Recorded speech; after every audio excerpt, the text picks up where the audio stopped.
বিসমিল্লাহির রহমানির রহিম। আসসালামু আলাইকুম। আসলে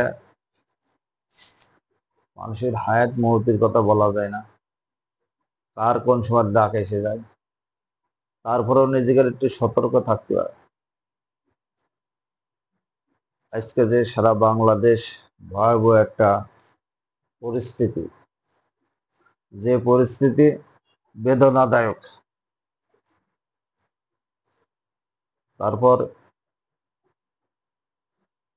সারা বাংলাদেশে কম বেশি ক্ষতিগ্রস্ত হয়েছে। যেরকম মাগুরা, শ্রীপুর একটা গার্মেন্টস আছে বড় আকারে, সেখানে অনেক গার্মেন্টস কর্মী আহত হয়েছে। গার্মেন্টস বিল্ডিং এক পাশে ফাটল ধরেছে।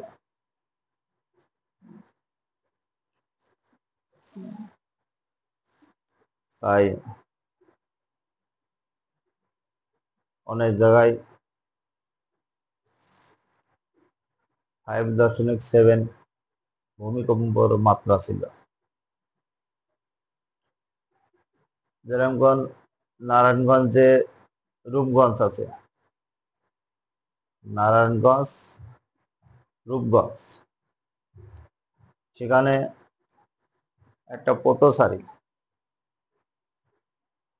গোয়ালকান্ডাই লিন্ডা ইউনিয়ন পথচারী মা 7-8 বছরের বাচ্চা নিয়ে হাসপাতালে যাচ্ছিল। রাস্তায় যখন যাচ্ছে, তখন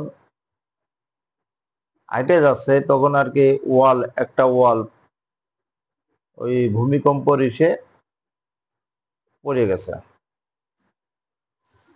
যার পর সে মা মেয়ের গার ফাঁসে পড়েছে।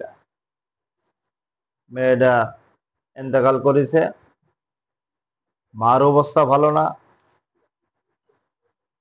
মা মেডিকেলে নিয়ে গেছে। মেয়ের মাথা থেতলে ঘিলু বেড়ে গেছে আর কি।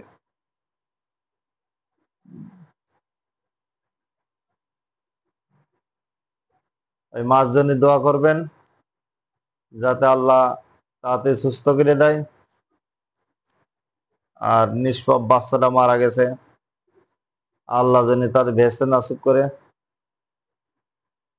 কারণ 7-8 বছরের বাচ্চা, মাদারও অবস্থা ভালো না। সবাই দোয়া করবেন। এবং সারা বাংলাদেশে কম বেশি ক্ষতি হয়েছে। বড় কথা যে আল্লাহ রহমত ছিল, তাই অল্পর মধ্যে বাংলাদেশে বেঁচে গেছে। বড় আকারে রহমত ছিল আল্লাহ।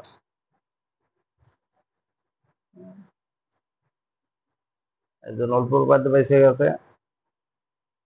যাই হোক, সবাই দোয়া করবেন আল্লাহ যেন যাদের ক্ষতিগ্রস্ত হয়েছে আল্লাহ যেন তাদের সুস্থ করে দেয়। যাদের মারা গেছে তাদের জন্য শোক পালন করে আল্লাহ তৌফিক দেয় তাদের। আর যারা আহত হয়েছে তাদের সুস্থ করে দিয়ে সবাই যদি দোয়া করবে। আর যারা মারা গেছে তাদের বেহেশতে নসিব করে। দেখি পরবর্তী কি হয়, জানা যাবে ইনশাআল্লাহ। আসসালামু আলাইকুম।